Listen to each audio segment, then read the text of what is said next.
ವಾದ ಮತ್ತೆ ಪ್ರತಿವಾದವನ್ನು ಆಲಿಸಿರ್ತಕ್ಕಂತಹ ಕೋರ್ಟ್ 9ನೇ ತಾರೀಕಿಗೆ ಆದೇಶವನ್ನ ಕಾಯ್ದಿರಿಸಿದೆ. ಇಬ್ಬರ ಕಡೆಯಿಂದನೂ ವಾದ ಮತ್ತೆ ಪ್ರತಿವಾದವನ್ನು ಕೇಳಿರುವಂತಹ ಕೋರ್ಟ್ 9ನೇ ತಾರೀಕಿಗೆ ಜಡ್ಜ್ಮೆಂಟ್ ಕೊಡುವಂತಹ ಸಾಧ್ಯತೆಗಳಿದಾವೆ.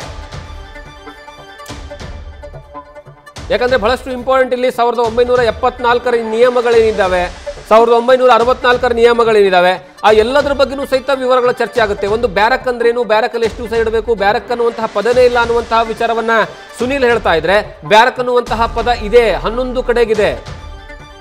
11 ಕಡೆಗೆ ಬ್ಯಾರಕ್ ಅನ್ನುವಂತಹ ಪದವನ್ನ ಆ ಒಂದು ನಿಯಮದ ಪುಸ್ತಕದಲ್ಲಿ ಇದೆ ಅನ್ನುವಂತಹ ವಿಚಾರವನ್ನ ಮೆನ್ಷನ್ ಮಾಡುವಂತಹ ಕೆಲಸವನ್ನ ಪ್ರಸನ್ನ ಕುಮಾರ್ ಮಾಡ್ತಾರೆ.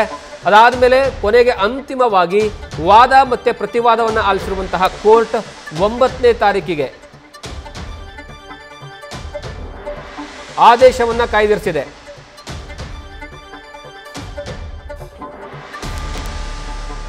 ಇಲ್ಲ, ಬಹಳಷ್ಟು ಜನರಿಗೆ ಕ್ಯೂರಿಯಾಸಿಟಿ ಇರುವಂಥದ್ದೇನೆಂದ್ರೆ ಈ ಒಂದು ಮೂಲ ಸೌಕರ್ಯಗಳ ವಿಚಾರಕ್ಕೆ ಸಂಬಂಧಪಟ್ಟ ಹಾಗೆ ಕೋರ್ಟ್ನಲ್ಲಿ ಏನೆಲ್ಲ ಸೌಕರ್ಯಗಳ ಜೈಲಿನಲ್ಲಿ ಏನೆಲ್ಲ ಸೌಕರ್ಯಗಳನ್ನು ಕೊಡಬೇಕು, ಏನೆಲ್ಲ ವಿವರಗಳನ್ನ ಇರುವಂಥದ್ದಿದೆ ಅನ್ನುವಂಥದ್ದು ಬಹಳಷ್ಟು ಜನರಿಗೆ ಗೊತ್ತಿರಲಿಲ್ಲ. ಆದರೆ ಈ ಒಂದು ಕೋರ್ಟ್ನಲ್ಲಿ ನಡೀತಾ ಇರುವಂತಹ ವಾದ ಮತ್ತೆ ಪ್ರತಿವಾದದ ವಿಚಾರದಲ್ಲಿ ನೋಡಿದ್ರೆ ಗೊತ್ತಾಗುತ್ತೆ, ಬಹಳಷ್ಟು ವಿಚಾರಗಳನ್ನ ಇಲ್ಲಿ ಮೆನ್ಷನ್ ಮಾಡುವಂತಹ ಕೆಲಸವನ್ನ ಮಾಡಿದ್ದಾರೆ. ಒಂದು ಕಡೆಗೆ ಸುನೀಲ್ ಅವರು ವಾದ ಮಾಡಿದ್ರೆ, ಮತ್ತೊಂದು ಕಡೆಗೆ ಏನಂದ್ರೆ SPP ಪ್ರಸನ್ನ ಕುಮಾರ್ ಅವರು ವಾದ ಮಾಡ್ತಾರೆ. ವಾದವನ್ನು ಮಾಡುವಂತಹ ಸಂದರ್ಭದಲ್ಲಿ ಬ್ಯಾರಕ್ ವಿಚಾರ ಬಹಳಷ್ಟು ದೊಡ್ಡ ಮಟ್ಟದಕ್ಕೆ ಅಲ್ಲಿ ಚರ್ಚೆಗೆ ಗ್ರಾಸವಾಗುತ್ತೆ. ಅಂತಿಮವಾಗಿ ವಾದ ಮತ್ತೆ ಪ್ರತಿವಾದವನ್ನು ಆಲಿಸಿರುವಂತಹ ಕೋರ್ಟ್ ಈಗ ಅಕ್ಟೋಬರ್ 9ನೇ ತಾರೀಕಿಗೆ ಆದೇಶವನ್ನ ಕಾಯ್ದಿರಿಸಿದೆ. ಈಗ 9ನೇ ತಾರೀಕುವರೆಗೆ ಕಾಯಲೇಬೇಕು. ಏನು ಆದೇಶವನ್ನು ಕೊಡುತ್ತೆ ಕೋರ್ಟ್ ಅನ್ನುವಂತಹ ಕ್ಯೂರಿಯಾಸಿಟಿ ಈಗ ಎಲ್ಲರ ಹತ್ರನೂ ಸಹಿತ ಇರುವಂಥದ್ದು.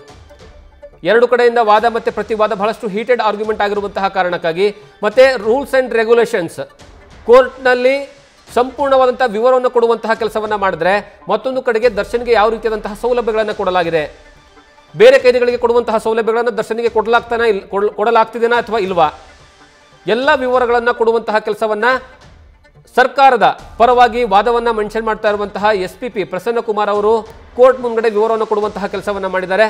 ಹಾಗಾಗಿ ಈಗ ಅಕ್ಟೋಬರ್ 9ನೇ ತಾರೀಕಿಗೆ ಆದೇಶವನ್ನ ಕಾಯ್ದಿರಿಸಿದೆ.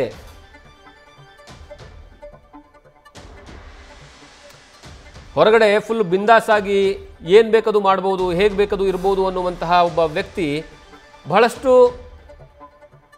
ಸಮಾಜದಲ್ಲಿ ಏನಂದ್ರೆ ಗಣ್ಯಾತಿ ಗಣ್ಯ ಅಂತ ಹೇಳ್ಕೊಂಡಿರುವಂತಹ ವ್ಯಕ್ತಿ ಒಂದು ಆರೋಪದ ಮೇಲೆ ಕೈದಿಯಾಗಿ ಜೈಲಿಗೆ ಹೋದಂತಹ ಸಂದರ್ಭದಲ್ಲಿ ಏನೆಲ್ಲ ಫೇಸ್ ಮಾಡ್ತಿದ್ದಾರೆ, ಈ ಹಿಂದೆಯೂ ಸಹಿತ ಆರ್ಗ್ಯುಮೆಂಟ್ ಮಾಡುವಂಥ ಸಂದರ್ಭದಲ್ಲಿ ಏನಂದ್ರೆ ವಿಚಾರಣೆ ನಡೆಯುವಂಥ ಸಂದರ್ಭದಲ್ಲಿ ದರ್ಶನ್ ಪರವಾಗಿರ್ತಕ್ಕಂತಹ ಏನಂದ್ರೆ ವಕೀಲರು ಒಂದು ಮೆನ್ಷನ್ ಮಾಡ್ತಾರೆ, ಒಂದು ತೊಟ್ಟು ವಿಷವನ್ನು ಕೊಟ್ಟು ಬಿಡಿ ಅಂದ್ರೆ ಎಷ್ಟರ ಮಟ್ಟಿಗೆ ಒಳಗಡೆಗೇನಂದ್ರೆ ಅವರಿಗೆ ಒಂದು ರೀತಿಯ ಹಿಡಿದಿಟ್ಟುವಂತಹ ಪರಿಸ್ಥಿತಿ ನಿರ್ಮಾಣವಾಗಿದೆ, ಯಾವ ರೀತಿಯಾದಂತಹ ವಾತಾವರಣ ಅವರಿಗೆ ಅನಿಸ್ತಾ ಇದೆ ಅನ್ನುವಂಥದ್ದು, ನಿಜವಾದಂತಹ ಜೈಲಿನ ದರ್ಶನ ಆಗ್ತಾ ಇದೆ ದರ್ಶನ್ಗೆ ಅನ್ನುವಂತಹ ವಿಚಾರ ಈ ಒಂದು ವಾದ ಮತ್ತೆ ಪ್ರತಿವಾದ ಆದಂತಹ ಸಂದರ್ಭದಲ್ಲಿ ನೋಡಿದ್ರೆ ಗೊತ್ತಾಗುತ್ತೆ. ಅದು ಸ್ಪೆಷಲಿ ಸುನೀಲ್ ಅವರ ವಾದ ಅಂದ್ರೆ ದರ್ಶನ್ ಪರವಾಗಿರ್ತಕ್ಕಂತಹ ವಕೀಲರು ಯಾರಿದ್ದಾರೆ ಸುನೀಲ್ ಅವರು ವಾದವನ್ನ ಮಂಡನೆ ಮಾಡುವಂತಹ ಸಂದರ್ಭದಲ್ಲಿ ಯಾವುದಕ್ಕೋಸ್ಕರ ಇಲ್ಲಿ ಚರ್ಚೆ ಆಗ್ತಾ ಇರುವಂಥದ್ದು.